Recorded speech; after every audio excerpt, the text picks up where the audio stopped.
Hello my motor enthusiasts. Today's chat on F1 Motor Fever podcast is all about the pulse-pounding action at the Emilia-Romagna Grand Prix. Max Verstappen took the checkered flag, but it was no walk in the park, was it, William? Absolutely not, Enzo. Lando Norris was breathing down Verstappen's neck. Those final laps had me on the edge of my seat. Think he could have passed Max with a few more laps? Quite possibly, William.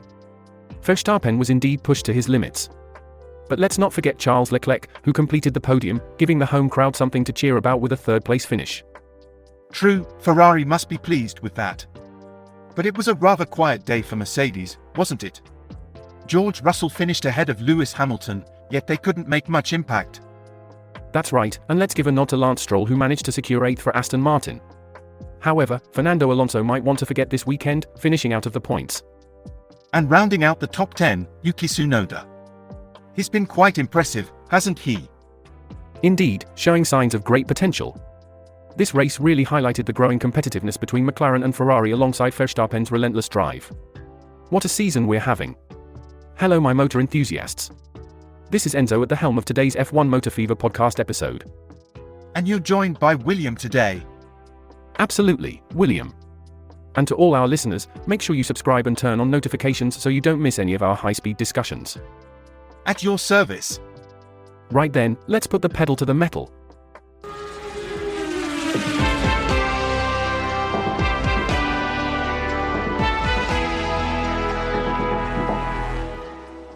So, diving deeper into the Emilia-Romagna Grand Prix, it wasn't just another race day, was it? Max Verstappen really had to pull out all the stops to keep Lando Norris from snatching that victory. Indeed. The whole race seemed rather predictable until those last half-dozen laps, which just exploded with action. Verstappen and Norris turned what was a bit of a procession into a nail-biting showdown. Absolutely. It's fascinating, isn't it? The Red Bull wasn't as dominant as earlier in the season, which really put Verstappen's skills to the test. He managed to keep the McLaren at bay, which speaks volumes about his driving. That's right. And Norris, after winning in Miami, must have felt he could replicate that success. It was too much too late, but certainly encouraging for McLaren. Meanwhile, Sergio Perez had a weekend to forget. From a self-inflicted trip through the gravel to finishing in 8th place, certainly not what you'd expect from a driver of his caliber. Indeed, and it really highlights the sharp contrast in performance within the same team. Verstappen pulling off perfect laps under extreme pressure, while Perez struggled significantly. It does make you think, doesn't it? This season might not be the cruise for the world champions that many expected. There are clear signs that the competition could be tightening up. And that's what makes Formula One so thrilling, the unpredictability, the sheer talent on display, and how quickly fortunes can turn. Can't wait to see how the rest of the season unfolds. Absolutely, let's keep our eyes on the track. Full throttle. Moving on to the tyre strategies, it seems the medium tyres held up quite well, but switching to the hard tyres presented quite a challenge, particularly in the final laps. It left quite a few drivers literally sliding through their strategies. Indeed, and that's where skill really comes into play. Verstappen mentioned he was sliding a lot towards the end and saw Norris closing in. Those last 10 laps were desperate, flat-out racing. It's that edge-of-the-seat stuff that really defines Formula One. Absolutely, and Norris was just tantalizingly close, wasn't he? He mentioned that with just 1 or 2 more laps, he might have overtaken Verstappen. That's the kind of what-if that haunts a racer at night. True, it highlights not just the physical but the psychological battle as well. A race isn't just about speed, it's about endurance, strategy, and sometimes, it seems, sheer luck. Speaking of strategy, Oscar Piastri's day could have looked very different without that 3-place grid penalty. He ended up 4th, but he showed a lot of promise, overtaking Carlos Sainz after the pit stops. It shows just how crucial every single decision is, from the qualifiers right to the last lap. And for Ferrari, securing 3rd place must have been bittersweet for the Tifosi, given their expectations and the fierce support they show at Imola. Indeed, every race weekend writes its own story, full of highs and lows, strategies and surprises. And this one was no exception. Let's keep our eyes peeled for the next chapter. Full throttle. Moving on to Ferrari, there was a bit of hope for a victory on home soil. Charles Leclerc seemed pleased with the podium, noting the upgrades looked good in practice. Yet, they were still contending with McLaren and Red Bull, closer to Verstappen but not close enough. Yes, but don't you think Ferrari's showing some promising signs despite the challenges? Leclerc mentioned they were quite strong in the race pace, minus the qualifying. If they can sort that first straight issue, they might just bridge that gap to the top. It's a fair point, though I still believe the real test is consistency. They show flashes of brilliance but seem to lack the sustained performance across a season that teams like Red Bull demonstrate. Understandable, yet consider this, every race is a learning curve. Maybe Ferrari are inching closer than we realize, and could surprise us as the season progresses. They've acknowledged their shortcomings and are visibly working on them. That's true, the resolve is definitely there. However, thinking about Mercedes and the rest, they were quite off the pace, 35 seconds behind the leaders. It's a significant gap that can't be ignored. Absolutely, but isn't that the nature of this sport? Teams rise and fall, and sometimes, it takes a season or two to get back up. Mercedes might be down now, but they are hardly out. They just need to figure out their car. I suppose there's merit to your point. It's just tough seeing such a powerhouse struggling to keep up. They need a breakthrough, and fast. That's perfectly fine, it's normal to have different views. What's important is keeping an open mind. We might see some unexpected turns before the season's out. I'll give you that, and I'll definitely ponder this further. The unpredictability is, after all, what keeps us all hooked to Formula One. It's fascinating to see the top 5 holding positions with no changes early on, but the real intrigue starts further down the grid. Both VCARBs lost 2 places, with Perez making it into the top 10. Hülkenberg made an impressive leap up to 8th. The dynamics at the front were equally tense. Verstappen couldn't extend his lead as usual, only pulling a 1-second gap on Norris, who was tenaciously trying to get within Doctor's range. It seems like Verstappen isn't having the usual ease in dictating the pace up front this season. Absolutely, and speaking of Doctors, Piastri was practically glued to Sainz's mirrors, wasn't he? Both were locked in a battle that really could have swung either way. Indeed, and that's not even touching on the first pit stops, which were, well, eventful to say the least. Williams had a mishap, not properly bolting the wheel on, reminiscent of those silent film comedies, rather unfortunate for them. It seems pit lane dramas were not in short supply, with Alonso's brakes catching fire during his pit stop. It's these moments that can really make or break a race for a driver. And then there was Perez, who slid off over the sand at Ravazza, losing 5 seconds just when it looked like he was making a solid recovery. It's moments like these that can be quite frustrating for a driver, especially when they are clawing their way back up. It underscores how Formula One isn't just about speed, but also precision, strategy, and sometimes a bit of luck. The top 10 remained out of sync, all still needing to pit for fresh rubber, which could shuffle the standings even more. That's the beauty of this sport, isn't it? Just when you think you've seen it all, it throws another curveball. The strategies, the precision required, and yes, sometimes the chaos, all mixed together to create the spectacle we love. Moving on, the pit strategies really played out interestingly on lap 22, didn't they? Both Russell and Hamilton pitted from positions 6 and 7, sparking a chain reaction in the pit lane. Norris was the first of the leaders to dive into the pits, and his move seemed to set off a flurry of activity. Indeed, and with Verstappen leading by 8.3 seconds over Leclerc at that point, the pit stops were crucial. Norris managed to pass Perez easily after pitting for fresh hards. It's fascinating how these strategic decisions unfold during the race. Absolutely, and Verstappen's pit on lap 25 was dramatic, hard on the brakes with tyres smoking. He emerged in 4th, behind the Ferraris and Hamilton, but not for long. Speaking of Hamilton, I heard a theory that Mercedes might be experimenting with a radically different pit strategy, intentionally dropping back to study the tyre wear patterns of other teams more closely. Hold on, that sounds a bit far-fetched. It's crucial we stick to verified facts. Mercedes, like all teams, strategizes based on many variables, but there's no evidence to suggest they're using races as experimental sessions for tyre wear. It's always best to check these facts through reliable sources, such as the official Formula One website or Bandeirantes, the official broadcaster in Brazil. You're right, my apologies for that. It's easy to get caught up in the heat of speculation. I'll ensure to double-check the facts next time. No harm done. It's a good reminder for all of us about the importance of verifying our sources, especially in a sport as complex and fast-evolving as Formula One. Now, back to the race. By lap 30, Verstappen was back in the lead, but Norris was not far behind, setting the stage for a thrilling chase. Absolutely, and Piastri's movements were impressive too, managing to jump Sainz in the pit stops and then setting the fastest lap. He got within Doctor's range of Leclerc, really heating up the battle for 3rd place. As the race progressed past the halfway point, the grid position seemed locked in a stalemate, except for Perez, who was the only one in the top 10 within Doctor's range, quickly advancing past Hülkenberg and Tsunoda. Yes, and on lap 43, the crowd at Imola erupted as tifosi cheered on Leclerc, who managed to get into doctor's range of Norris. But amidst this, Alonso, quite unexpectedly, set the fastest lap, albeit too far back to make any real impact on his race position. It's intriguing how Alonso finds these bursts of speed, isn't it? Some might wonder if there's a bit more to these out of the blue performances. Could there be something they're testing quietly? Haha, well, it's always tempting to speculate on these sudden surges, but we ought to remember that making such insinuations isn't quite right and could be untrue. Alonso's caliber and experience do make him capable of pulling off such feats genuinely. Fair point, always good to stick to what we know. And what we know is that the battle between Norris and Leclerc was heating up, with Norris gradually closing in on Verstappen. The pressure was palpable, but Verstappen, as ever, was resilient. Absolutely, and by the 55th lap, the gap was down to 2.8 seconds. Norris was pushing hard, showing that the race wasn't over until it was over. Indeed, and as the final laps unfolded, the positions at the front held firm. Verstappen took the win, followed closely by Norris and Leclerc, making for a thrilling podium finish.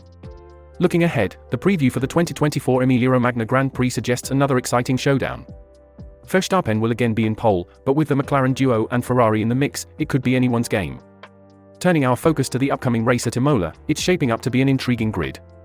Oscar Piastri's promising position was compromised by a balking penalty, dropping him to 5th on the grid, which is still a strong starting point but admittedly not ideal. Yes, and sharing the front row now, Lando Norris alongside Max Verstappen could add some dramatic flair to the race's start. Piastri has been improving with every Grand Prix, so starting 5th might not hold him back as much as one would think. Absolutely, and let's not overlook Ferrari's situation. They've rolled out the first significant upgrades for their SF24, which performed well in practice, though it wasn't enough to challenge for pole. But with their race pace and a bit of that famous Imola luck, they could very well be in contention for a win. It's fascinating how the dynamics are shifting, isn't it? McLaren's upgrade since Miami seems to have really paid off, pushing them above Ferrari in the pecking order and closer to Red Bull than ever before. Indeed, and speaking of Red Bull, it's going to be a challenging day for Sergio Perez, starting all the way back in 11th. His qualifying performance was disappointing, especially being half a second slower than Verstappen's Q2 time. It's going to be a crucial race for him to prove his worth. And then there's Mercedes, now seemingly rooted in the Formula One midfield with their W15. With George Russell starting 6th and Lewis Hamilton 8th, it's going to be a tough climb for them to contend for podiums, considering the pace of their car. Yes, the contrast between their current performance and their dominating streak a few years back is stark. The term underperforming seems to have become the mantra for a team that was once unbeatable. On the other hand, the VCARBs are overperforming, showing how unpredictable Formula One can be. That unpredictability is what makes each race so compelling. Despite the odds, the potential for surprises makes Formula One the thrilling spectacle that it is. Moving on, Yuki Tsunoda has been quite the standout this season, frequently outpacing his teammate Daniel Ricciardo. They're going to straddle the Mercedes on the grid at Imola, with Yuki in 7th and Dan in 9th. It'll certainly add another layer of excitement to the race dynamics. Speaking of which, why do they call it the Emilia-Romagna Grand Prix if it's held in Imola? Shouldn't it just be the Imola Grand Prix? Haha, that's an adorable question.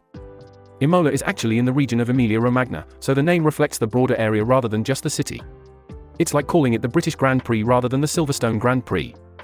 I know it might seem a silly question to seasoned fans, but you'd be surprised how many new listeners might not be aware of that fact. It's always good to cater to them too, isn't it? True, but let's not oversimplify things too much. Seasoned listeners might get fed up and switch the channel if we start explaining every little detail like why it's not just called the Imola Grand Prix.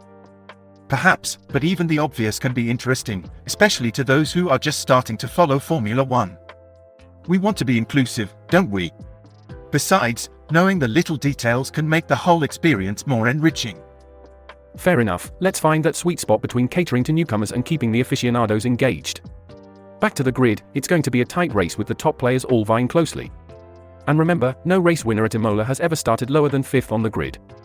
So, positioning in those initial laps will be absolutely critical. As we near the end of our discussion today, it's worth noting Nico Hülkenberg and Oscar Piastri are making their first appearances at Imola this season. It's always interesting to see how drivers handle new circuits, especially one as challenging as this. Indeed, and looking at the championship standings after 6 rounds, Max Verstappen leads by 33 points over his teammate Sergio Perez and 38 over Ferrari's Charles Leclerc. Red Bull's dominance is clear, leading Ferrari by 52 points. That's quite the margin. Verstappen has won 4 out of the 6 races this season, with Carlos Sainz and Lando Norris being the only ones to have beaten Red Bull since 2022. Sainz took the victory in Australia and Norris in Miami. It's remarkable how Verstappen has led the championship for a record 45 consecutive races since Spain in May 2022. And let's not forget Lewis Hamilton, chasing his first victory since 2021, which has been a dry spell of 51 races for him. Absolutely, the pressure must be immense. Red Bull secured 21 of 22 races last year, with Verstappen taking a record 19 wins. They've won 35 of the last 39 races, underlining their recent era of dominance in the sport. Speaking of records, Hamilton holds a record of 104 career poles, although his most recent was in Hungary last year. Verstappen has taken all 6 poles this season, and if he takes the pole here, it will be his 7th in a row, matching Alain Prost's record from 1993. Those statistics really put into perspective the scale of their achievements. Also, this race marks some poignant anniversaries. It's the 30th anniversary of the tragic deaths of Ayrton Senna and Roland Ratzenberger here at Imola. And in a touching tribute, 4-time champion Sebastian Vettel will be driving Senna's McLaren MP48 during demonstration runs. It's a fitting homage to a legendary figure in the sport. It's those moments that remind us of the rich history and the emotional depth of Formula One. As we watch today's race unfold, those layers of past and present will no doubt add to the drama and spectacle of the Grand Prix. William, what's the word on the street, internet-wise? Right, listen to this.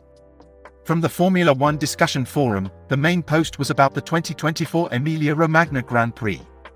It laid out the session times and race information for Imola, quite a detailed post for any fan wanting to catch every minute of the action.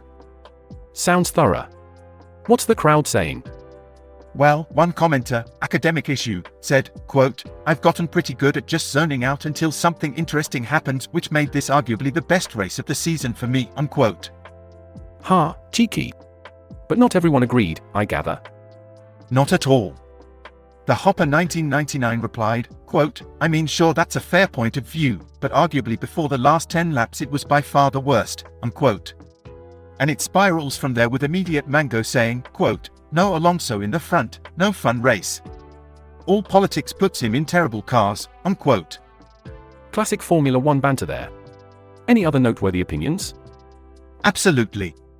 Alonso noted, quote, "Rightfully Verstappen is getting the credit he deserves for managing a perfect race at the end, but Lando should get a bit more credit for his management in the race. His composure when he was under attack by Leclerc was amazing, and even though he had older tyres than Max, he was able to conserve enough life in them to go for an attack at the end.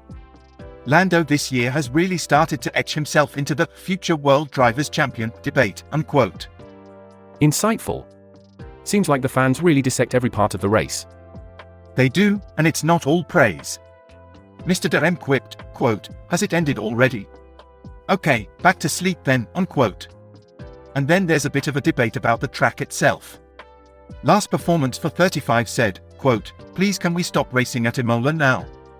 It's extremely boring. At least Monaco has high risk," unquote. Blimey, the language here's a bit ripe. If I read some of these out, we might lose our sponsors. Always a mixed bag of feelings with F1 fans, isn't it? Indeed, it's what makes Formula One such a vibrant sport. Every fan has a voice, and boy, do they like to use it. Thanks for tuning into F1 Motor Fever podcast today. We've explored the nuances of the Emilia-Romagna Grand Prix and discussed some lively fan reactions. It's been fantastic having you with us. Don't forget to subscribe and activate notifications so you never miss our discussions. We value your engagement. Please do share our channel and drop us a comment with your thoughts. And remember, we've always got something interesting rolling up on the next bend. Keep those ears pricked and those eyes peeled. You wouldn't want to miss what we've got lined up, though I can't spill the beans just yet. It's sure to rev your engine. We're immensely grateful for your company. Looking forward to having you join us again next time for more thrilling Formula One insights. Until then, keep the banter lively and the discussions deep. Cheers to all our listeners for making this show a roaring success. Pedal to the metal, keep your gaze on the road, our channel's content is pure gold.